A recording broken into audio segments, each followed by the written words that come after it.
Mommy, why do you always ruin everything? No, my daughter. I love all of you.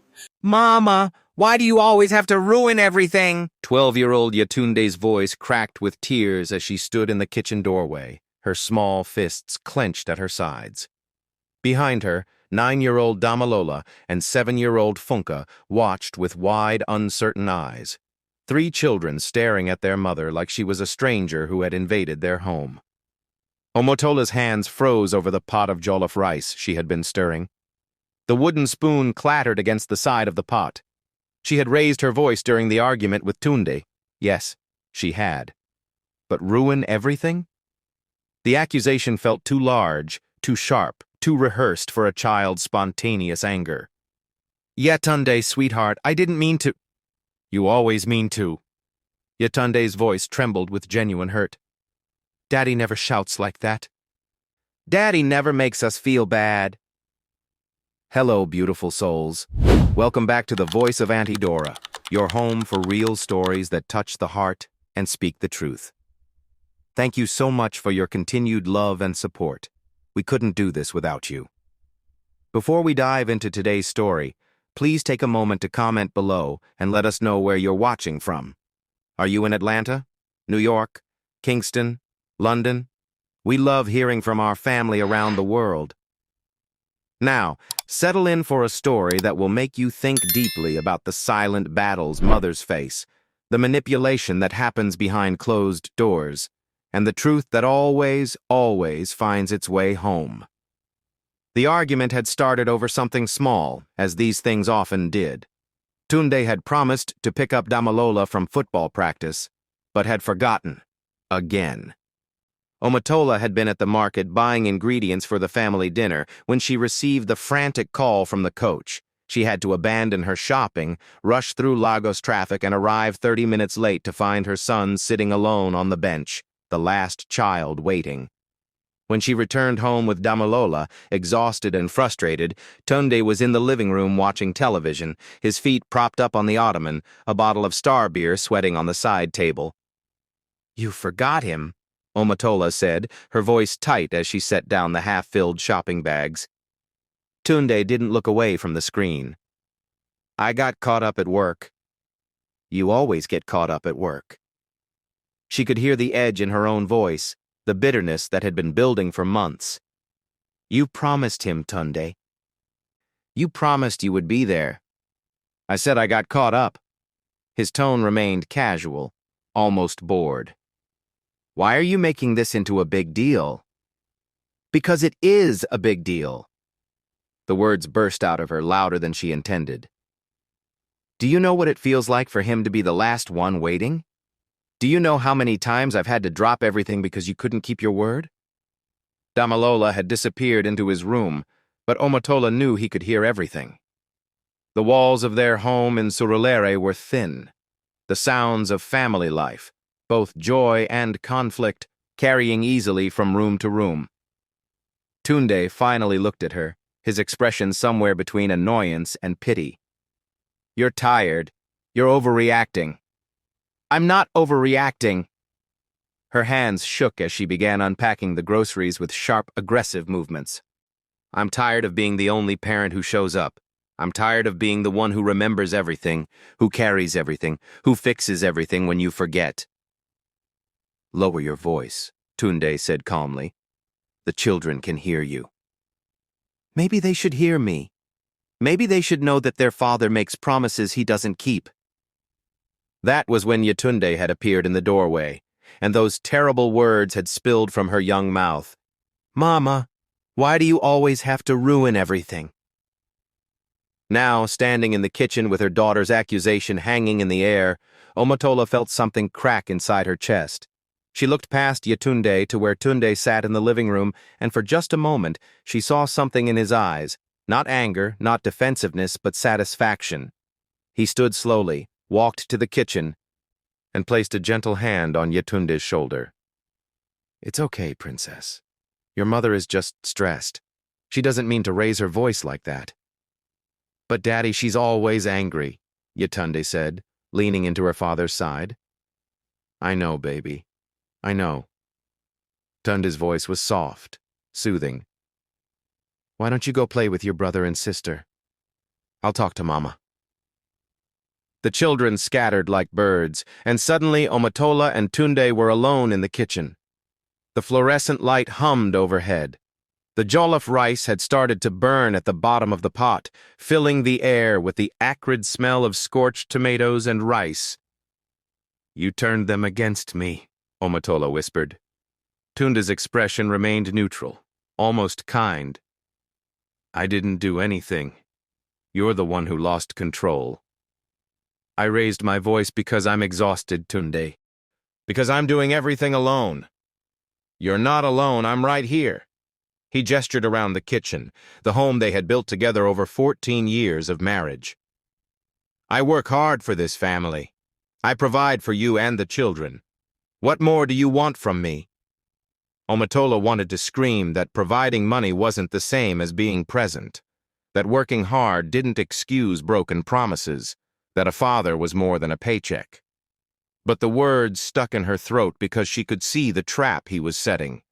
If she raised her voice again, if she showed any more emotion, he would use it as evidence that she was unstable, unreasonable, too emotional to be trusted. I just want you to show up, she said quietly. For them. For us. I do show up. Tunde moved to the refrigerator and pulled out another beer. You just don't appreciate it when I do. He left the kitchen, and Omotola stood alone among the half-unpacked groceries and the burning rice.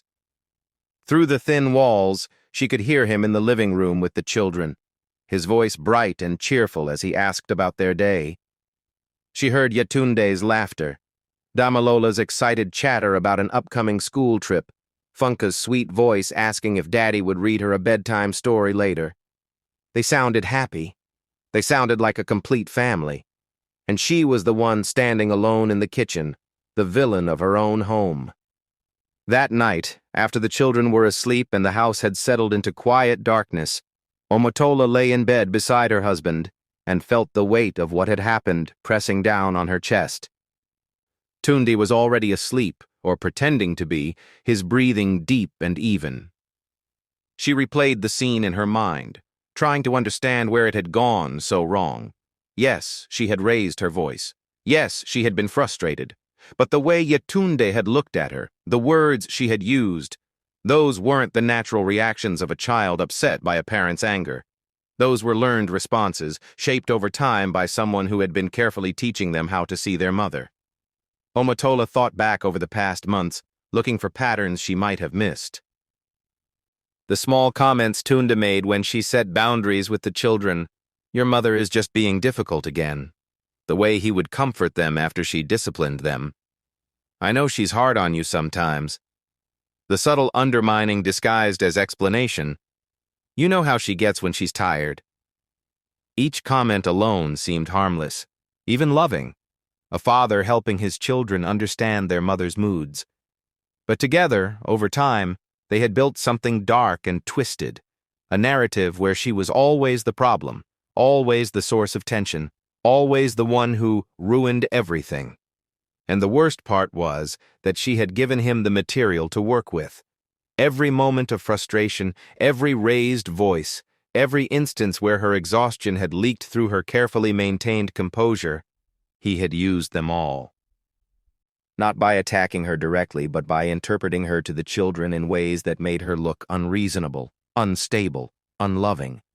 She wanted to wake him up, to confront him, to demand that he stop poisoning her children against her. But she knew how that conversation would go. He would deny everything. He would tell her she was being paranoid. He would suggest that maybe if she wasn't so stressed all the time, the children would respond to her better. He would turn her accusation into proof of her instability. So instead, she lay in the darkness and felt something inside her begin to harden. Not with anger.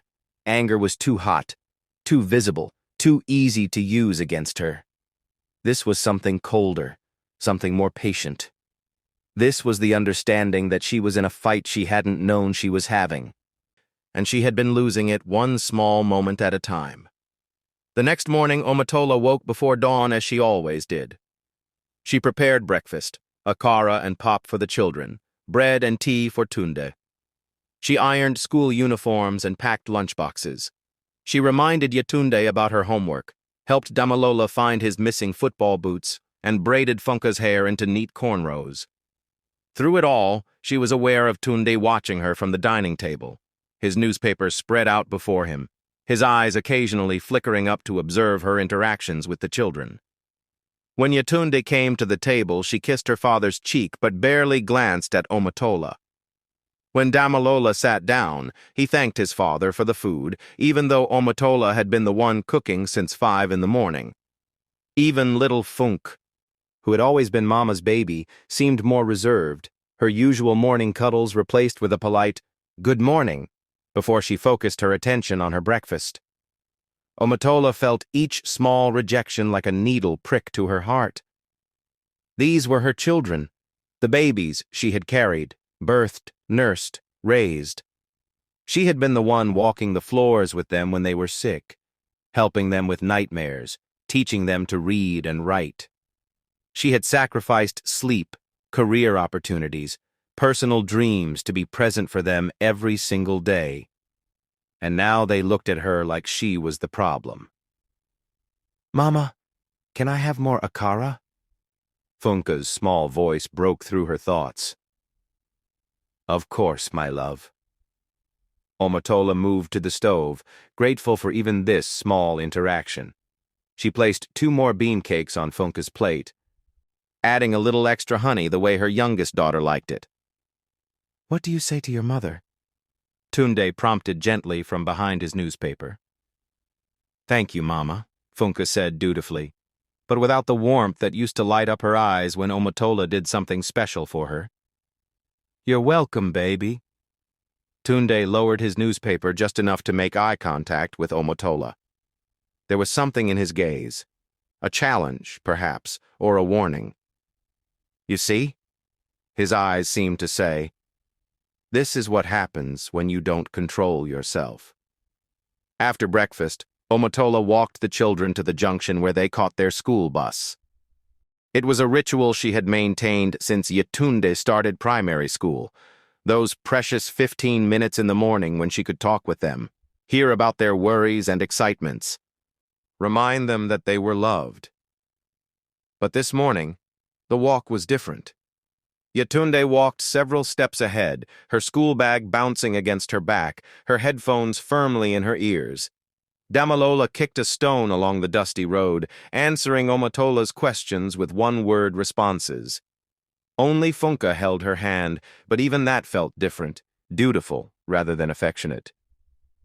"Did I ever tell you about the time my mother took me to the market when I was your age?" Omatola asked Funka, trying to recapture some of the closeness they used to share. "Mm-hmm," Funka responded, her attention on a group of butterflies hovering near a hibiscus bush. "We got lost in the crowd, and I was so scared. But my mother, she held my hand just like this, and she told me that as long as we were together, everything would be fine." Funka didn't respond. Up ahead, the school bus was pulling up to the junction, its yellow paint faded and dusty from the Lagos roads. "Have a good day at school, my loves," Omatola called out as the children climbed aboard. Damalola and Funka waved absently. Yetunde didn't even turn around. Omatola stood at the junction long after the bus had disappeared around the corner, her hand still raised in a wave no one was there to see. A motorcycle taxi roared past, kicking up red dust that settled on her wrapper and blouse. The morning sun was already hot, promising another scorching Lagos day. The walk back to the house felt longer than usual. Each step seemed to echo with the question that had been growing in her mind since last night. How long had this been happening? How many small moments had she missed, too busy with the daily demands of running a household, to notice that her husband was slowly, carefully, systematically turning her children against her? When she reached the house, Tunde was getting ready for work. He stood in front of the bedroom mirror, adjusting his tie with the careful precision of a man who took pride in his appearance. His reflection caught hers as she entered the room. "The children seemed quiet this morning," he said conversationally, as if commenting on the weather. Omotola began stripping the sheets from the bed, focusing on the familiar domestic task rather than looking at him. Yes. Maybe they're still upset about yesterday. He turned from the mirror to face her directly. You know how sensitive children can be. "Is that what you tell them? That I'm the one who upsets them?" Tunde's expression shifted to one of patient concern. "Omotola, I'm not the enemy here. I'm just trying to help you see how your behavior affects the family." "My behavior?" She stopped, a pillowcase clutched in her hands. "What about your behavior, Tunde? What about the promises you break? The times you're not there?" "I'm working to provide for this family. Someone has to. And someone has to actually raise the children. Someone has to be there when they need us. That someone has always been me." Tunde picked up his briefcase, signaling the end of the conversation. "Maybe if you were less stressed, you could see things more clearly. The children love you, Omotola, but they're responding to your energy. If you're always angry, always tense, how do you expect them to feel comfortable around you?" He left the room, and moments later she heard the front door close. Through the window, she watched him get into his car, a sleek black sedan he had bought 6 months ago, a symbol of his success as an account manager at the bank. He had worked hard for that car. She couldn't deny it. He worked hard for a lot of things. But somewhere along the way, he had stopped working hard for his marriage, for his family, for her.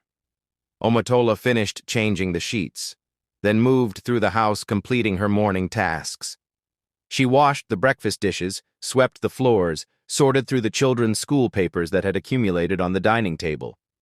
She found a drawing Funka had made, a family portrait with stick figures labeled Daddy, Yetunde, Damalola, Funka, and way off to the side, almost as an afterthought, Mama. She stared at that drawing for a long time, at how small she had been made in her own daughter's eyes, how separate from the rest of the family. This was how Funka saw them now. Not as a complete unit, but as Daddy and the children, with Mama existing somewhere on the periphery. The tears came then, hot and bitter, streaming down her face as she stood alone in the empty house. She cried for the mother she had been trying so hard to be, for the love she poured out every day that seemed to evaporate before it reached her children's hearts.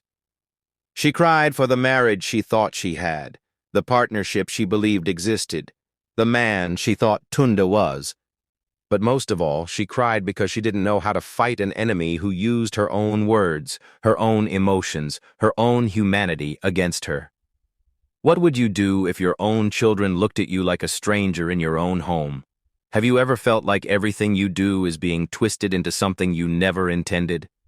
Drop a comment below and let us know your thoughts. Wait. Pause a second. Don't forget to like this video and subscribe to Voice of Auntie Dora for more stories that speak to the heart. What do you think Omotola should do next?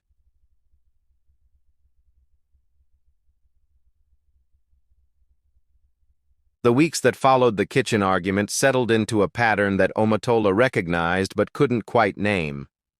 On the surface, life in their Surulere home continued as it always had.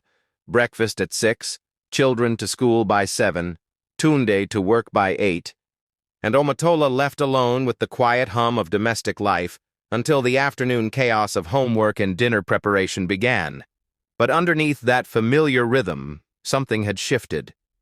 Or perhaps, Omotola thought as she folded laundry one Tuesday afternoon, nothing had shifted at all. Perhaps this had been happening all along, and she was only now beginning to see it clearly. The realization came in fragments, in moments so small they would have been easy to miss if she hadn't been paying attention. Like the morning Yetunde announced she needed a new school uniform because hers was getting too small. Before Omotola could respond, Tunde had looked up from his newspaper and said, Your mother will take care of it this week, won't you, dear? His tone was pleasant, cooperative even, but there was something in the way he said it, as if he were assigning her a task she might forget, as if he needed to remind her of her responsibilities. Of course, Omotola had replied. I already noticed it was getting short. I was planning to go to the market tomorrow. See, Tunde said to Yetunde, reaching over to pat her hand. Daddy made sure Mama will handle it. Don't worry. It was such a small thing, so insignificant that Omotola almost dismissed it. But later, as she swept the kitchen floor, the words echoed in her mind. Daddy made sure Mama will handle it. As if she, who had been clothing and caring for these children for 12 years, needed her husband's intervention to remember to buy her daughter a school uniform. 2 days later, Damalola came home from school upset because he had forgotten his lunchbox. I was so hungry, Mama, he said, his voice tinged with accusation. Everyone else had food. I'm sorry, baby. I thought you picked it up. It was right there on the counter. Tunde, who had come home early that day, immediately swept Damalola into his arms. It's okay, son. These things happen. Tell you what, let's go get some suya together. Just you and me. We can talk about your football game coming up. Damalola's face lit up instantly, the forgotten lunch completely overshadowed by the promise of special time with his father. Omotola watched them leave together, father and son, Tunde's hand resting protectively on Damalola's shoulder. She had forgotten the lunchbox. That was true. But Tunde had been in the kitchen that morning too, had seen Damalola rush out without it, and had said nothing. Now here he was, the hero who swooped in to comfort their son and turn a small mistake into an adventure. The pattern became clearer with each passing day. When Omotola reminded Funke to practice her piano, Tunde would later say, You know how your mother is about practice. She just wants you to be the best you can be. But if you're tired, you can take a break. I'll explain it to her. When she set a bedtime and enforced it, Tunde would tuck the children in and whisper, I know Mama seems strict about bedtime, but she's just worried about you. That's how she shows love. When she asked the children to help with chores, Tunde would later give them pocket money and say, I know you worked hard today helping your mother. She can be demanding sometimes, but you handled it well. Every single interaction was reframed, reinterpreted, explained.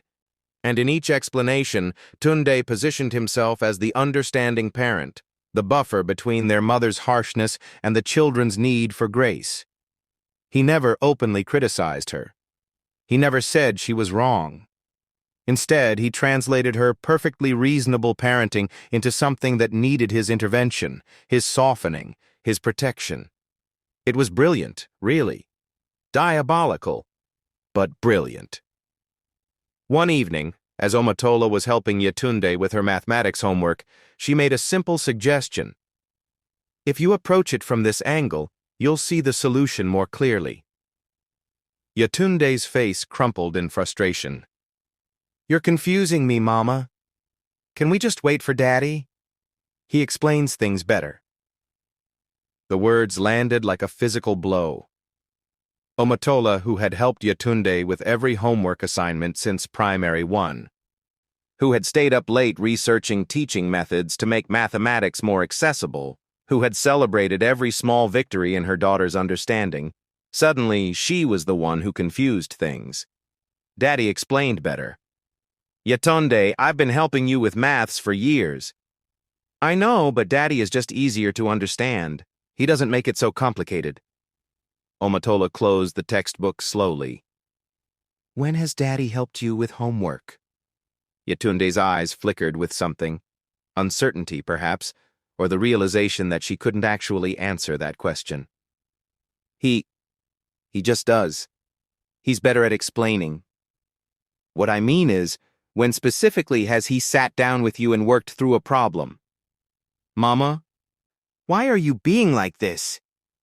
Yetunde's voice took on that whining quality that grated against Omotola's already frayed nerves. I just want Daddy to help me. Why do you always make things difficult? There it was again. That phrase. Make things difficult. As if asking a simple clarifying question was an act of aggression. Tunde appeared in the doorway of the dining room, as if summoned by the tension in Yetunde's voice. Everything okay here? Mama is being difficult about my homework, Yetunde said, and Omotola heard how natural those words sounded in her daughter's mouth, as if she had said them many times before. I'm sure she's just trying to help, Tunde said, walking over to the table. He picked up the textbook and glanced at the problem. Ah, this is a tricky one. Tell you what. Princess, why don't we work on this together after dinner? Give your mother a break. She's probably tired from cooking. Thank you, Daddy. Yetunde's whole demeanor changed, her frustration evaporating like morning mist. Omotola stood up from the table. Dinner is ready. I'll set the table. In the kitchen, she gripped the edge of the counter and took several deep breaths. Her hands were shaking. Not from anger, though there was anger bubbling somewhere deep inside her. The shaking came from something worse, the creeping realization that she was losing her children, and every attempt she made to hold on to them only seemed to push them further away. Through the doorway, she could hear Tunde and Yetunde laughing together over something. The sound used to bring her joy. Now it felt like exclusion, like a door closing in her face. Dinner that night was a quiet affair. Omotola had prepared jollof rice with grilled chicken, fried plantains, and a fresh salad, all of the children's favorites. She had spent hours in the hot kitchen making sure everything was perfect, the way she always did. This looks wonderful, dear, Tunde said, as he took his seat at the head of the table. Doesn't it look wonderful, children? Yes, Daddy, they chorused, but their eyes were on him, not on her or the food she had prepared. As they ate, Tunde dominated the conversation, asking each child about their day, listening attentively to their stories, laughing at their jokes. He was fully present in a way that made Omotola's own presence feel unnecessary. When she tried to contribute, asking Damalola about a school project she knew was due soon, Tunde smoothly redirected. Actually, Damalola and I already talked about that project. We've got a plan, don't we, son? Yes, Daddy. We're going to work on it this weekend. We? Omotola asked. I thought you had that business conference in Ibadan this weekend. Tunde's expression didn't change. I moved it. Family comes first. The statement hung in the air like an indictment. Family comes first. As if Omotola, who had never missed a school play, never forgotten a doctor's appointment, never been too busy for a skinned knee or a bad dream, needed to be reminded of this fact. That's good, she said quietly. After dinner, as Omotola cleared the table, she heard Tunde in the living room with the children. Your mother worked hard on that dinner, he was saying. I hope you all said thank you. A chorus of guilty voices. Thank you. Mama? You're welcome, she called back from the kitchen, her hands submerged in soapy dishwater. She heard Funke's small voice. Daddy, why doesn't Mama come watch television with us? Your mother has a lot of work to do, baby. She's always busy taking care of the house. That's just how she is. That's just how she is. As if her constant work was a personality quirk, rather than the endless labor required to keep their household running. As if she chose to spend her evenings doing dishes and folding laundry instead of relaxing with her family. Later that night, after the children were in bed and the house was finally quiet, Omotola sat on the edge of the bathtub and allowed herself a moment of complete honesty. She was exhausted, not just physically, though the daily demands of managing a household and 3 children were certainly tiring.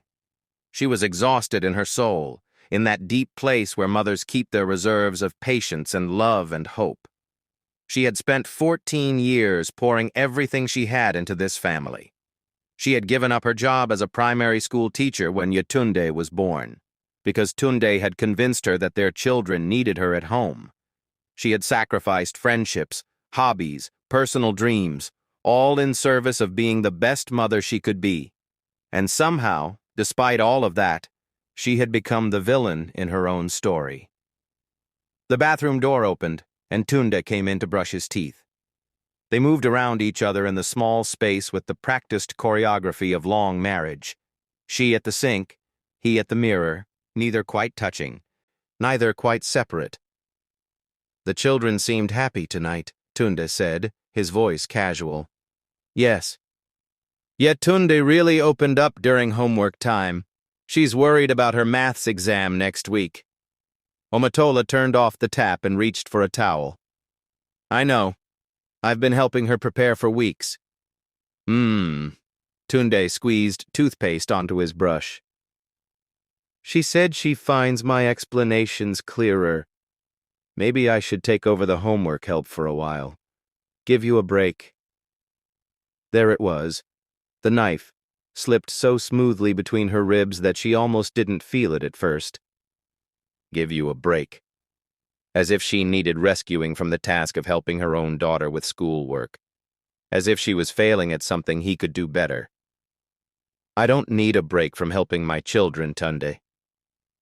I'm just saying, if she responds better to my teaching style, why not use what works?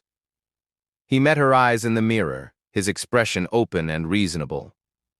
We both want what's best for her, right? Of course we do. Then let's do what's best.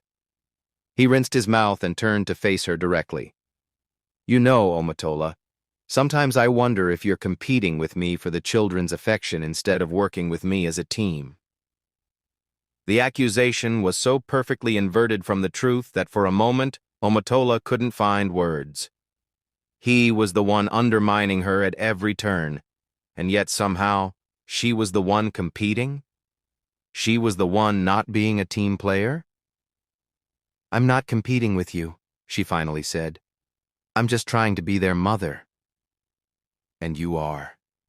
You're a wonderful mother. The compliment felt like another blade. But maybe you're trying so hard that you're pushing them away. Children can sense stress, you know. Tension. The only tension in this house comes from you constantly reinterpreting everything I do. Tunde's expression shifted to one of patient concern, the same look he had given her in the kitchen weeks ago. Do you hear yourself? I'm concerned about you, Omotola. This paranoia, these accusations, they're not healthy. I'm not paranoid. Then why do you think I'm out to get you? Why do you see malice in everything I do? He stepped closer, his voice dropping to a gentle, almost pitying tone. I love you. I love our family. All I've ever tried to do is help smooth things over when you're having a difficult time. Omotola felt the trap closing around her. If she pushed back, she would prove his point, that she was paranoid, defensive, difficult. If she accepted his version of events, she would be admitting that she was the problem, that her perception of reality was distorted. I'm going to bed, she said, moving past him toward the bedroom. She lay in the darkness and listened to Tunde finish his nighttime routine. When he finally slipped into bed beside her, he reached over and squeezed her hand, a gesture of reconciliation, perhaps, or possession. We'll get through this, he murmured. You're just going through something right now. It happens. We'll figure it out together. Omotola didn't respond. She lay perfectly still until his breathing deepened into sleep, and then she finally allowed herself to move, turning onto her side away from him. The moonlight filtered through the curtains, casting shadows on the wall, shapes that shifted and changed with every passing cloud. She watched those shadows for hours, her mind replaying every small moment from the past weeks, every subtle reframing, every careful interpretation. Tunde was right about one thing. She was going through something. But it wasn't what he claimed. She wasn't having a breakdown or suffering from stress-induced paranoia. She was waking up. She was seeing clearly for the first time in months, maybe years, exactly what he had been doing. And the most terrifying part was that he was doing it all with a smile on his face, with concern in his voice, with love in his words. He truly believed, or had convinced himself to believe, that he was helping, that he was the good husband smoothing over his wife's rough edges, protecting his children from their mother's volatility. Or perhaps he didn't believe it at all. Perhaps he knew exactly what he was doing, and the performance of concern was just another tool in his arsenal. Either way, the result was the same. Her children were slipping away from her, one small moment at a time, and every attempt she made to hold on to them gave him more ammunition to use in his quiet campaign. She needed to change her approach. She needed to stop fighting in ways that he could twist and reframe. She needed to become invisible in a different way, not the invisible of a woman whose labor goes unnoticed, but the invisible of someone who stops giving her enemy material to work with. It would require something she wasn't sure she possessed, the ability to step back from her own children, to stop correcting and explaining and defending herself, to simply exist in her own home without trying to prove her love or worth. It would require, in essence, a kind of surrender. Not to Tunde, but to time itself. To the slow, patient truth that children, as they grow, eventually learn to see clearly for themselves. But could she do it? Could she watch her children pull away? Could she endure their coldness and judgment? Could she maintain her composure while her husband slowly rewrote the story of their family with himself as the hero and her as the troubled supporting character? The answer came to her as the first light of dawn began to creep across the sky. She had no choice. Fighting openly had only made things worse. Perhaps it was time to try something different. Perhaps it was time to let go. The next morning, when Yetunde came to breakfast and kissed only her father's cheek, Omotola smiled and said nothing. When Damalola announced that Daddy had promised to take him to football practice, something Tunde had forgotten just 2 weeks ago, Omotola simply nodded and wished them a good time. When Funke asked why Mama looked sad, Omotola hugged her daughter close and said, "I'm not sad, my love. I'm just thinking." Tunde watched her across the breakfast table, a flicker of something, confusion, concern, crossing his face. He had been prepared for defensiveness, for hurt feelings, for the kind of emotional response he could then comfort the children through. But Omotola had given him nothing. Just a quiet smile and a calm presence. It was a small first step, but it was a step nonetheless.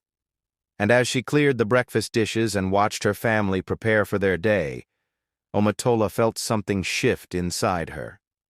Not hope, not yet. But something quieter and more sustainable. Patience. Have you ever had to step back and let the truth reveal itself in its own time? Have you ever felt like defending yourself only makes things worse? Share your thoughts in the comments below. Chapter 3. 3 months passed like water through cupped hands, present but impossible to hold on to. Omotola continued her daily routines with a quietness that had become her armor. She woke before dawn, prepared breakfast, sent the children to school, cleaned the house, cooked dinner, and went to bed. On the surface, nothing had changed. But underneath, everything was different. She had stopped defending herself. When Yetunde complained that Mama's cooking wasn't as good as the food at her friend's house, Omotola simply nodded and said, "Everyone has different tastes." She didn't point out that she had been making Yetunde's favorite meals for 12 years. She didn't remind her daughter of the countless hours spent learning new recipes just to make her happy. When Damalola forgot to bring his homework to school and blamed it on Mama for not reminding him, Omotola accepted the responsibility without argument. "You're right. I should have reminded you. I'll try to do better." When Funke cried because Mama wouldn't buy her a expensive doll she had seen at the mall, and Tunde swooped in with money for the toy, Omotola simply smiled and said, "Daddy loves you very much." She had become a ghost in her own home, present but barely visible, functional but emotionally distant. The children stopped coming to her with their problems because they had learned that Daddy was the one who understood. Daddy was the one who helped. Daddy was the one who made everything better. And Tunde? He watched her new behavior with increasing unease. One evening in late June, as the rainy season turned Lagos into a landscape of red mud and flooded streets, Tunde cornered her in the kitchen after dinner. The children were in the living room watching television, their laughter drifting through the thin walls. "You've been different lately," he said, leaning against the counter while she washed dishes. "Have I?" Omatola kept her eyes on the soapy water, on the plate she was scrubbing clean. "Yes, quiet, distant." He paused, waiting for her to respond. When she didn't, he continued, "The children have noticed." "Have they?" She rinsed the plate and set it in the drying rack. "Omatola, look at me." She turned, wiping her hands on a kitchen towel, and met his eyes with a calmness that clearly unsettled him. "What's going on with you?" he asked. "Nothing is going on. I'm just trying to be less stressful for the family. Isn't that what you wanted?" "I never said you were stressful. I said you were stressed." "My mistake." She turned back to the dishes. Tunde's hand shot out and turned off the tap. "Stop. Just stop for a moment and talk to me. You're my wife. I'm concerned about you." Omotola looked at his hand on the tap, then at his face. For a moment she considered telling him everything, that she knew what he had been doing, that she saw through every careful manipulation, that she understood how he had been turning their children against her while maintaining his image as the concerned husband. But what would be the point? He would deny it. He would tell her she was being paranoid again. He would find a way to use her accusation as further proof that she was unstable, and the children would hear about it, filtered through his lens of patient concern. "I'm fine, Tunde," she said. "Just tired, like you always say." She pulled her hand away gently and walked out of the kitchen, leaving him standing alone by the sink. The change in Omotola's behavior had an unexpected effect. Without her emotional reactions to work with, Tunde's undermining became more visible, more obvious. He had to work harder to maintain the narrative he had been building. "Your mother seems sad lately," he would say to the children. "Have you noticed?" "Is Mama okay?" Funka asked one evening, her small face creased with worry. "I think she's just going through something," Tunde explained, his voice heavy with concern. "Sometimes adults have problems they don't know how to talk about. We just need to be patient with her." But Funka, only 7 years old and still close enough to her mother's heart to sense the truth, wasn't satisfied with that answer. That night she climbed into Omatola's lap while she was reading in the bedroom, something she hadn't done in months. "Mama, are you sad?" Omatola set down her book and wrapped her arms around her youngest daughter, breathing in the sweet scent of her freshly washed hair. "Why do you ask, baby? Daddy says you're going through something. Are you sick?" Omatola's heart clenched. So this was his new strategy, to frame her quietness as illness, as something wrong with her rather than something wrong with him. "I'm not sick, my love. I'm just learning to be quiet sometimes. You know how Mama used to talk a lot? Now I'm learning to listen more." "But I miss when you talk to me," Funka whispered, and in that small voice, Omatola heard the crack in the wall Tunde had been building. She held her daughter closer. "I'm still here, Funka. I'm always here. Even when I'm quiet, even when I don't say much, I'm always here for you." Funka burrowed deeper into her mother's embrace, and they sat like that for a long time, mother and daughter, connected in a way that no amount of manipulation could completely sever. In August, something happened that shifted the family dynamics in a way no one had anticipated. Tunde came home one Thursday evening with news. "I've been offered a promotion," he announced at dinner, his chest puffed with pride. "Assistant branch manager. It's a significant increase in salary, but it will mean longer hours. Some weekends, too." The children cheered. Yatunde immediately asked if this meant they could finally take that trip to Dubai she had been wanting. Damalola wanted to know if they could upgrade to a bigger house. Even Funka clapped her hands, caught up in the excitement without fully understanding what it meant. Omotola, however, understood perfectly. More hours meant less time at home, less time to maintain his carefully constructed image as the perfect father, less time to undermine her at every turn. "Congratulations," she said simply. Over the following weeks, Tunde's new position consumed him. He left earlier in the mornings and returned later in the evenings. The weekends he had promised to Damalola for their project work became occupied with business calls and client meetings. The special time he had carved out with Yetunde for homework helped dwindled to hurried 15-minute sessions before bed. And slowly, inevitably, the children began to notice the absence. "Daddy said he would help me with my science project," Damalola complained one Saturday morning, standing in the living room with his materials spread across the coffee table. "But he's been on the phone for 2 hours." Omotola looked up from the ironing she was doing. "Would you like me to help you?" Damalola hesitated, his face conflicted.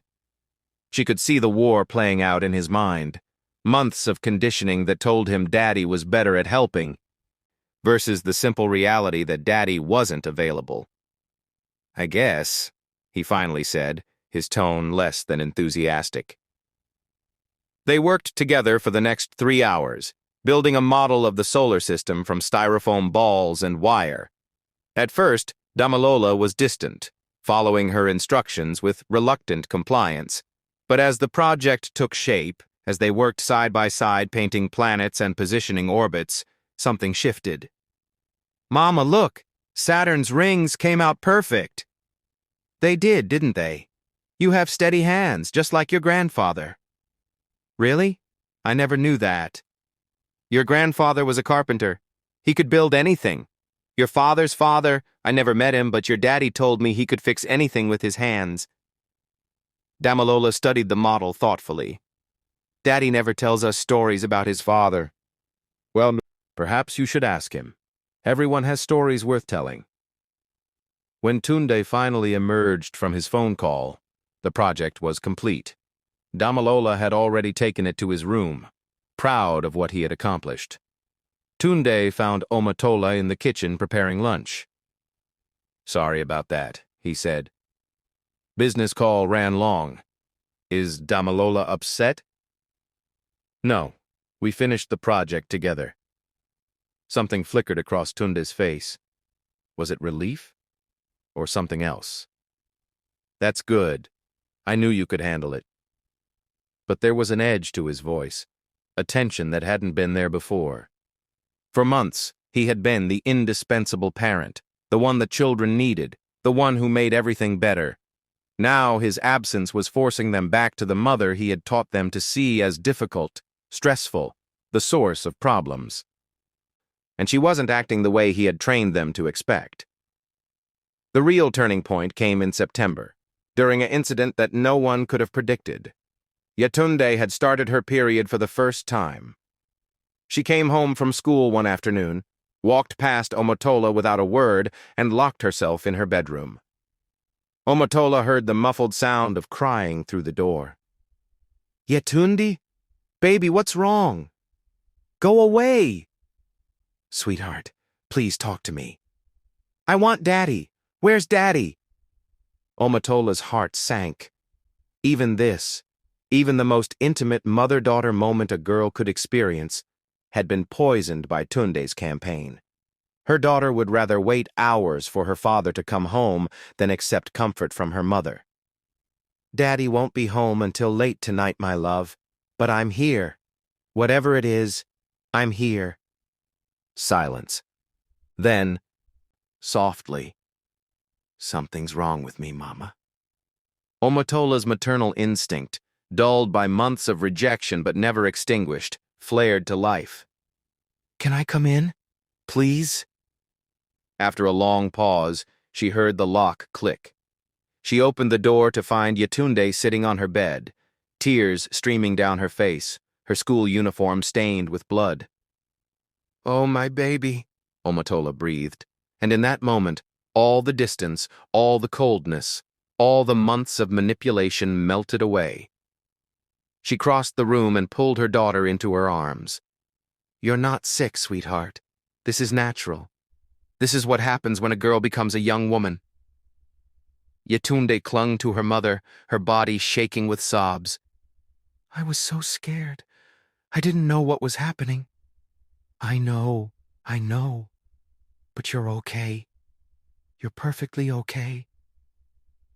Omotola stroked her daughter's hair, that familiar gesture from when Yetunde was small and would run to Mama with every hurt, every fear. "Let me help you, baby. Let me show you what to do." For the next hour, Omotola guided Yetunde through everything: how to use sanitary pads, how to manage the discomfort, what to expect in the coming days. She drew a warm bath, gave her daughter clean clothes, made her favorite tea with honey and ginger. She sat with her on the bed and explained the biology of menstruation, the cultural significance, the practical realities. And for that hour, Yetunde was her daughter again. Not the distant, judgmental preteen who had learned to see her mother as difficult, but the little girl who still needed Mama when the world felt scary and confusing. "Thank you, Mama," Yetunde whispered as they sat together, her head resting on Omotola's shoulder. "You never have to thank me for taking care of you, my love. That's what mothers do." "I'm sorry I've been mean to you lately." Omotola's breath caught. "You haven't been mean, sweetheart." "Yes, I have. I know I have." Yetunde pulled back to look at her mother's face. "I don't know why. Sometimes I feel angry at you, but I don't know why. And then Daddy explains that you're just stressed or tired, and I believe him, but—" She trailed off, struggling to articulate something she didn't fully understand herself. "But what, baby?" "But today, when I really needed help, I wanted you. Not Daddy. You." Yetunde's eyes filled with fresh tears. "Does that make sense?" Omotola pulled her daughter close again, her own tears finally spilling over. "Yes, my love. That makes perfect sense." When Tunde came home that night, he found Yetunde curled up with Omotola on the couch, watching a movie together. Something in the scene, the easy intimacy, the way Yetunde's head rested on her mother's lap, the gentle way Omotola stroked her daughter's hair, made him pause in the doorway. "Everything okay?" he asked. "Everything's fine, Daddy," Yetunde said, not moving from her position. "Mama helped me with something today." "Oh? What was it? Maybe I can help too." "It's a girl thing," Yetunde said simply. "Mama already took care of it." Omotola met Tunde's eyes over their daughter's head. She saw the flicker of confusion there, the subtle recalculation. This wasn't supposed to happen. Yetunde wasn't supposed to turn back to her mother. The script had been rewritten, and for once, he hadn't been the one holding the pen. "Well, that's good then," Tunde said, his voice carefully neutral.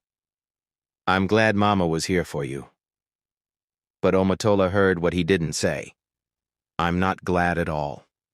That night, as she prepared for bed, Omotola allowed herself a moment of hope. Not the wild, desperate hope that everything would suddenly be fixed, but something quieter and more grounded. The hope that her children were still her children, underneath all the manipulation and conditioning. The hope that truth, given enough time and space, would find its way to the surface. She thought about Yetunde's words. "Today, when I really needed help, I wanted you." There would be more moments like that, times when the children would need her in ways that Tunde, for all his careful positioning, couldn't fulfill. Times when the reality of who had always been there, who had always cared, who had always known them in their deepest places would become impossible to deny. She just had to wait. She just had to stay steady, stay present, stay quiet in her truth, while his lies gradually exposed themselves through their own weight.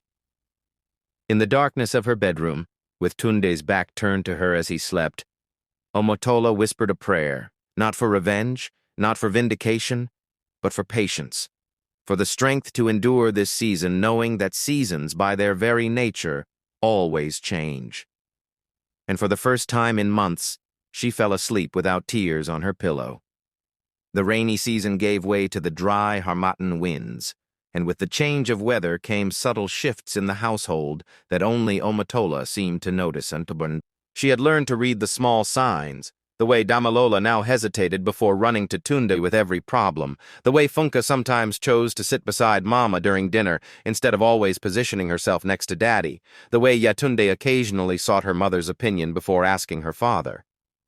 These were small victories, barely visible, but they were there. And Tunde noticed them too. His response was not what Omotola expected. Instead of intensifying his efforts to undermine her, he began to pull back entirely. His promotion had given him the perfect excuse. He was simply too busy, too important, too consumed with providing for the family to be as present as he once was. But Omotola recognized this strategy for what it was. If he couldn't be the hero who rescued the children from their difficult mother, he would become the martyr who sacrificed everything for their comfort, making his absence itself a form of devotion. "I wish I could be here more," he would sigh dramatically at dinner, whenever he made it home in time. "But someone has to work hard to pay for this house, your school fees, everything you need." The implication was clear. Mama was home because she didn't work. Daddy was absent because he was carrying the weight of the family's financial survival. One parent's presence was worthless. The other parent's absence was sacrifice. It was a new kind of poison. And at first, Omotola wasn't sure how to respond to it. One Saturday in November, Damalola had a football match, the championship game for his age group. He had been talking about it for weeks, and Tunde had promised, repeatedly and emphatically, that he would be there. The morning of the match, Tunde received a phone call. Omotola watched from the kitchen as he paced in the living room, his voice low and serious. When he hung up, she knew what was coming before he even spoke. That was the regional manager, Tunde announced to the family gathered at the breakfast table. "There's an emergency meeting. A major client is threatening to pull their account. I have to go in." Damalola's face fell. "But Daddy, you promised. It's the championship." "I know, son. And I'm so sorry. But if I don't handle this, we could lose a lot of money. The bank is counting on me." He knelt down beside Damalola's chair, his hand on his son's shoulder. "You understand, don't you? Sometimes grown-ups have to make hard choices." "But you promised," Damalola repeated, his voice smaller now. Thick with tears he was trying not to shed. "I know, and I feel terrible about it." Tunde pulled his son into a hug. "But your mother will be there. She'll cheer loud enough for both of us, won't you, dear?" All eyes turned to Omotola. She set down her teacup carefully. "Of course. I wouldn't miss it." "See?" Tunde released Damalola and stood up. "Mama will take good care of you. And tonight when I get home, you can tell me all about the game. If you win, we'll celebrate. If you lose, we'll talk about what you learned. Either way, I'm proud of you." It was a beautiful speech, perfectly calibrated to make Tunde look like the reluctant hero forced to choose between his beloved son and his duty to provide, while positioning Omotola as the consolation prize. Better than nothing, but clearly second best. After Tunde left, the house felt different, quieter. Damalola picked at his breakfast, his earlier excitement about the match completely deflated. "You should eat, baby," Omotola said gently.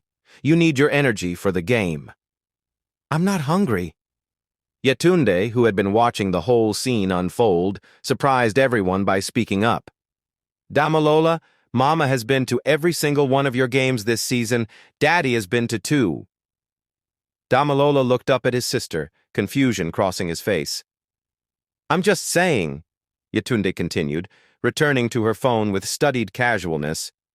Mama's always there. She's the one who knows all your teammates' names. She's the one who brings the orange slices and water. Daddy shows up, takes some pictures, and leaves early. Yetunde, Omotola said softly, though her heart was pounding. She hadn't asked her daughter to defend her. She hadn't expected it. It's true, Mama. You know it's true. Yetunde looked up, her 12-year-old eyes holding a maturity that hadn't been there months ago. I've been noticing things lately. The room fell silent. Even Funka, who usually filled any quiet space with chatter, sat still, her eyes moving between her mother and older sister. We should get ready for the match, Omotola said finally, standing up to clear the table. Kickoff is at 10. The football pitch was at a secondary school in Yaba, a sprawling concrete field surrounded by rusty bleachers and faded goalposts. By the time they arrived, both teams were already warming up, their bright jerseys vivid against the brown earth of the dry season. Omotola found a spot on the bleachers with a good view of the field. Funka sat on her lap while Yetunde settled beside them with her phone, occasionally looking up to watch the warm-ups. Other parents filled the stands, mothers, fathers, grandparents, all there to support their children. Damalola spotted them and waved. Omotola waved back enthusiastically, and she saw his face brighten just a little. It wasn't the same as having Daddy there, his expression seemed to say, but it was something. The match was intense. Damalola's team was playing against a school from Victoria Island, a wealthy area where the children had expensive boots and professional-looking uniforms. But Damalola's team had heart, and they fought for every ball, every goal, every inch of the field. Omotola found herself on her feet more times than she could count, shouting encouragement, celebrating good plays, groaning at near misses. Funka bounced on her lap, mimicking her mother's reactions. Even Yetunde put down her phone and got invested in the game, jumping up when Damalola's teammate scored the first goal. Go, Damalola! You can do it! Omotola's voice was hoarse from shouting, but she didn't care. In the second half, with the score tied 1-1 and only minutes left on the clock, Damalola received a pass near the penalty area. Omotola watched as her son controlled the ball, looked up, saw the goal, and kicked with all his might. Time seemed to slow down. The ball sailed through the air, curved slightly to the left, and hit the back of the net just as the goalkeeper dove uselessly to the right. The stands erupted. Omotola was screaming, Funka was screaming, Yetunde was screaming. Parents they didn't know were hugging them, celebrating with them. On the field, Damalola's teammates mobbed him, lifting him up, chanting his name. And Damalola, in the middle of that celebration, looked up at the bleachers. His eyes found his mother, and the smile that broke across his face was pure, untainted by any complicated feelings or learned responses. It was the smile of a 9-year-old boy who had just scored the winning goal and knew his mother had seen it. After the match, as they walked back to the car, Damalola couldn't stop talking. Did you see that pass from Emeka? And the way I controlled it? Coach says it was the best goal I've scored all season. It was amazing, baby. I'm so proud of you. Omotola ruffled his hair, still damp with sweat. I wish Daddy had seen it. I know, but I saw it. And I took a video. We can show him when he gets home. Damalola was quiet for a moment, then said softly, It's not the same as him being there. No, Omotola agreed honestly. It's not the same. But I was there, and I saw everything, and it was wonderful, and I will remember this day forever. Really? Really. The day my son scored the championship-winning goal. How could I forget that? Damalola slipped his hand into hers, something he hadn't done in months. Thanks for coming, Mama. I will always come, baby. Always. That evening, when Tunde finally arrived home around 8 o'clock, Damalola ran to greet him with the championship trophy. "Daddy, we won! Look! And I scored the winning goal!" "That's wonderful, son. I knew you could do it." Tunde lifted Damalola up, trophy and all. "See? I told you this morning you would make me proud. Did Mama take pictures?" "Better. She took a video." Damalola wriggled down and ran to get Omotola's phone. They all gathered in the living room to watch the video. Omotola had captured the entire goal sequence. The pass, the control, the shot, the celebration. And on the audio, clear as day, was her voice. "Go, Damalola. You can do it." "Sounds like Mama was pretty excited," Tunde said, his tone carefully light. "She was screaming the whole game," Funke volunteered. "Everyone could hear her, even the other team's parents." "And she brought orange slices for all the players," Damalola added. "And she helped the coach carry the water bottles. And she knew all the rules when one of the referees made a bad call." Tunde watched the video one more time, and Omotola watched him. She could see the calculation happening behind his eyes, how to frame this, how to position himself, how to maintain the narrative he had been building even though he hadn't been there for one of the most important moments in his son's young life. "Well," he finally said, "I'm glad your mother was able to step up today. It's good that she was there when I couldn't be." Step up. As if being present for her children was unusual, extraordinary, something that required special effort rather than the daily reality of her life. But before Omotola could respond, not that she planned to, Yetunde spoke up from her spot on the couch. "Mama doesn't step up, Daddy. Mama is always there. You're the one who steps up sometimes when you're not too busy." The room went silent. Even Funke stopped fidgeting. Damalola looked between his father and older sister with wide eyes. Tunde's expression remained pleasant. But Omotola saw the tightening around his mouth, the slight narrowing of his eyes. "That's not a very nice way to talk to your father, Yetunde. I'm not being mean. I'm being honest." Yetunde's voice was calm, factual. "Mama was at Damilola's game today. She was at his game last week, and the week before that. She was at my piano recital last month when you said you had to work. She was at Funke's school play. She's always there. I work hard so we can have nice things. I know, Daddy, we all know. You tell us all the time." Yetunde stood up, her phone clutched in her hand. "But Mama is there, and maybe we should notice that more." She walked out of the living room, leaving a stunned silence behind her. Tunde turned to Omotola, his expression unreadable. "Have you been talking to her? Putting ideas in her head?" "No." Omotola met his gaze steadily. "I haven't said anything to any of them." "Then why?" "Because they're growing up, Tunde. They're starting to see things for themselves." For a long moment they stared at each other, the air between them heavy with unspoken truths. Then Tunde stood up abruptly. "I'm going to take a shower. It's been a long day." After he left, Omotola sat with Damalola and Funke, helping them get ready for bed.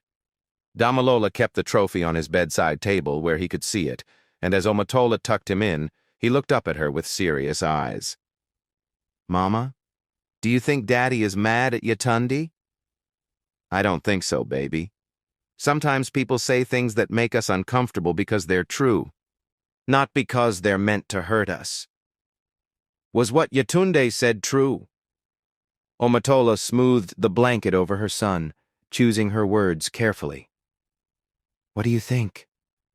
Damalola was quiet for a moment. I think you're always there. Even when I don't notice. Even when I'm being mean to you." His voice dropped to a whisper. "I'm sorry, Mama."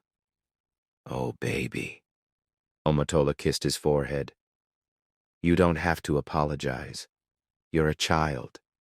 Children are supposed to have both parents present. It's not your job to keep track of who shows up and who doesn't." But I should have noticed. I should have said thank you more. You're noticing now. That's what matters. After Damalola fell asleep, Omotola went to check on Yetunde. She found her daughter sitting on her bed, knees pulled up to her chest, staring at her phone without really seeing it. "Can I come in?" Yetunde nodded, and Omotola sat on the edge of the bed.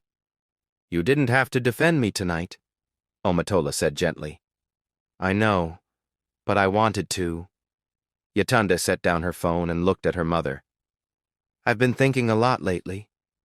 About things I've said to you. About how I've treated you." "Sweetheart." "No, Mama, let me say this." Yetunde's eyes were bright with unshed tears. "I've been awful to you. And the worst part is I didn't even realize it. I thought I was just, I don't know, being a normal teenager or something. But then I started paying attention. Really paying attention." "To what?" "To who does what. Who's actually there. Who makes promises, and who keeps them." Yetunde wiped at her eyes. "Daddy says he's busy providing for us, and I know that's important. But you're busy too, Mama. You're busy every single day. You just don't talk about it all the time." Omotola felt her own tears building. "Life is complicated, baby. Your father works hard. He loves you very much. I know he does. But—" Yetunde struggled to find the words. "But love isn't just working and making money. Love is showing up. Love is being there when someone needs you. Love is what you do, Mama, every day, even when we don't appreciate it, even when we're being brats." "You're not brats," Omotola said, pulling her daughter into her arms. "You're children. You're my children. And I love you no matter what." They held each other for a long time, mother and daughter, crying and healing in the quiet darkness of the room. Outside, the Harmattan winds rustled through the trees, carrying the dry season's dust and the promise of change. Later that night, as Omotola lay in bed next to Tunde's silent form, she thought about Yetunde's words. They're starting to see things for themselves. The truth had always been there, solid and unchanging. She hadn't needed to fight for it, hadn't needed to defend it, hadn't needed to prove it. She had simply needed to stay steady, stay present, stay consistent in her love and care while time did its quiet work. The children were waking up, not all at once, not dramatically, but gradually. The way dawn comes slowly, imperceptibly at first, and then suddenly the world is bright and you wonder how you ever existed in darkness. Omotola didn't celebrate. She didn't feel vindicated. She felt something more profound and more painful. Grief for the months they had lost, mixed with gratitude for the moments they were beginning to reclaim. She thought about Tunde, about the man she had married 14 years ago, about how they had arrived at this place. Had he set out deliberately to turn their children against her? Or had it started with smaller things? A tendency to interpret her actions in the least charitable light. A habit of positioning himself as superior, a need to be seen as the hero. And then grown, unchecked, into something darker. She didn't have the answers. Maybe she never would. What she did know was this. The truth was emerging, not through her actions, but through her stillness. The children were learning to see clearly, not because she had convinced them, but because she had stopped trying to convince them and simply remained herself, steady, present, loving, unchanged. It was the quietest victory she had ever known, and the season, she sensed, was beginning to turn. Have you ever watched someone finally open their eyes to the truth? Have you ever been vindicated not through your words, but through your consistent actions? Share your story in the comments below. If you're finding Omotola's journey meaningful, please hit that like button and subscribe to Voice of Auntie Dora. We're approaching the heart of this story, and you won't want to miss how it unfolds. What do you think Tunde will do now that the children are starting to see clearly? The truth, Omotola had learned, didn't arrive with trumpets or thunder. It came quietly, in the accumulation of small moments that children's hearts could no longer ignore. By December, the shift in the household was unmistakable. Damalola now came to Omotola first, with his schoolwork, his football stories, his childhood worries. Funk had reclaimed her place in her mother's lap during evening television time, and Yetunde, thoughtful, observant Yetunde, had become her mother's unexpected defender, gently correcting her younger siblings when they fell back into old patterns of dismissing Mama's contributions. Tunde watched it all with increasing frustration, masked as concern. His work hours grew even longer, his presence at home more sporadic. When he was there, he oscillated between two strategies: painting himself as the martyr sacrificing everything for an ungrateful family, or suggesting that Omotola had somehow manipulated the children during his absence. "You've turned them against me," he said one night, the accusation delivered with wounded incredulity. Omotola looked at him across the bedroom they still shared, seeing him clearly perhaps for the first time in their marriage. "I haven't done anything, Tunde. I've simply been here. Every day. Like I've always been." "That's not fair." "No," she interrupted quietly. "What's not fair is spending months teaching our children to question my love while presenting yourself as the only parent who truly cares. What's not fair is using my exhaustion, my frustration, my humanity against me. What's not fair is making me the villain in a story where I've done nothing but love them." Tunde stared at her, and for a moment she saw something crack in his carefully constructed facade. Shame, perhaps, or the terrible recognition of what he had done. "I was trying to help," he said weakly. "No, you were trying to win. And the prize was our children's hearts, so you made sure I couldn't have them."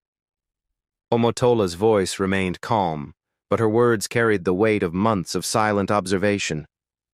"But children grow up, Tunde. They develop their own eyes, their own judgment, and they remember who was actually there. On Christmas morning, the family gathered around the small tree Omotola had decorated. There were modest gifts. They had never been wealthy despite Tunde's new position, but the children were happy, their laughter filling the house. Funke opened a gift from Omotola, a handmade doll with traditional Nigerian attire that Omotola had sewn herself over many late nights. The 7-year-old's face lit up with pure joy. "Mama, she's beautiful. She looks like me." "Because she's made with love, just for you," Omotola said softly. Damalola received new football boots, carefully selected in his exact size because Omotola knew his feet had grown. Yetunde opened a journal with her name embossed on the cover, something she had mentioned wanting months ago in a conversation Omotola had quietly remembered. Each gift was thoughtful, personal, chosen with intimate knowledge of who these children were and what would make them happy. Tunde's gifts, purchased last minute and wrapped by store clerks, were more expensive but less meaningful. Generic tablets, designer clothes in slightly wrong sizes, things that spoke of money spent rather than attention paid. The children noticed. They thanked their father politely, but it was their mother they embraced with genuine emotion, their mother whose lap they fought to occupy as the day wore on.